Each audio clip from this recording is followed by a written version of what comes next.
That's the challenge. And that's the challenge. Because when things go well externally, if you don't grow out where that is, it will come back to you because you got lucky. But then you're going to live in this constant insecurity that you're not going to be able to maintain it because... Pursuing this process, a man sooner or later discovers that he is the master gardener of his soul, the director of his life. He also reveals within himself the laws of thought and understands with an ever-increasing accuracy how the thought forces and mind elements operate in the shaping of his character, circumstances, and destiny. Mm-hmm. That's heat. It's heat, man. Yeah, that's heat. And what do you consider pure thoughts? It just reminds me of something you share with me often, which is it's very easy to feel like I'm in abundance, like with money or with relationships or with happiness when you have abundance. Yeah. And so in the same way where oftentimes we're waiting. And just to confirm there, it's easy to be in the mindset of abundance when you have the external markers of your abundance. It's It's when you have all the money that you need to do what you want to do, then it's easy to feel financially abundant. Sure. When you have lots of friends, it's easy to feel abundant in friends. But what you're getting at is when those external markers aren't so readily apparent, then it's a little bit more trying or testing to maintain that same vigor of abundance of a mindset. Yeah, it really tests your faith. Yeah. Yeah, it tests your faith, and then it reminds me that it's like a push-pull. It's sometimes the external factors will be there to make it easier for you to get into that headspace of abundance, but oftentimes they're not there. And starting with gratitude. When you talk about what are pure thoughts to you, for me, it seems like starting with gratitude.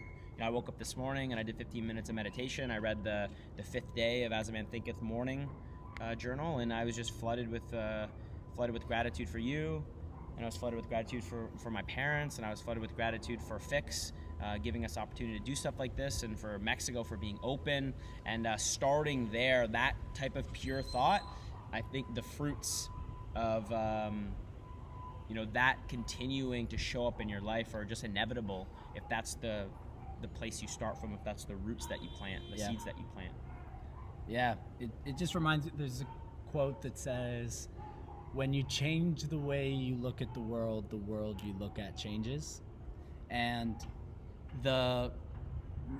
at the end of the day, you can get lucky and have external things, and this comes right back to Jim Rohn, and you can get lucky and have external things give you a jump financially, friends, opportunities. But if you don't match it internally through your mindset and your attitude and growing and being, then it'll come back to where you are internally. So if you want to not even worry and have lasting and sustainable external resources, friends, family, relationships, financially, then you need to prioritize the internal abundance mindset. It's very easy, as I said, when things are external, going well, to feel good internally, like you're going well.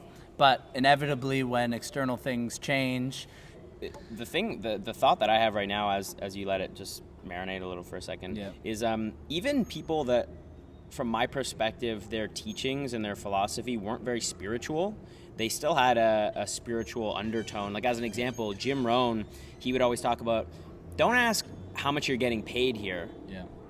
He would say, who are you becoming here?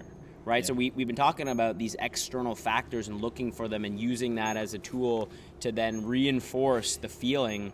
But if you go inside first, if you go into who am I becoming here first, then those other things show up. Yeah, it's just, if you want more, then you have to become more. Yeah. And that's the challenge. And that's the challenge. Because when things go well externally, if you don't grow out where that is, it will come back to you because you haven't, you got lucky. But then you're going to live in this constant insecurity that you're not going to be able to maintain it because within you, you know that you fully didn't earn it, or are not continuing to do the things that would get you there in a sustainable basis. So I think, the focus needs to be on the internal things and being the kind of person that attracts things from the external world. And just as we talked about before, when you don't have your happiness married to the external things, it becomes easier to be successful with the external things, because there's typically an inverse relationship between how needy or desperate you are for something to occur from a dependency on the outcome, and then how successful you are to do it.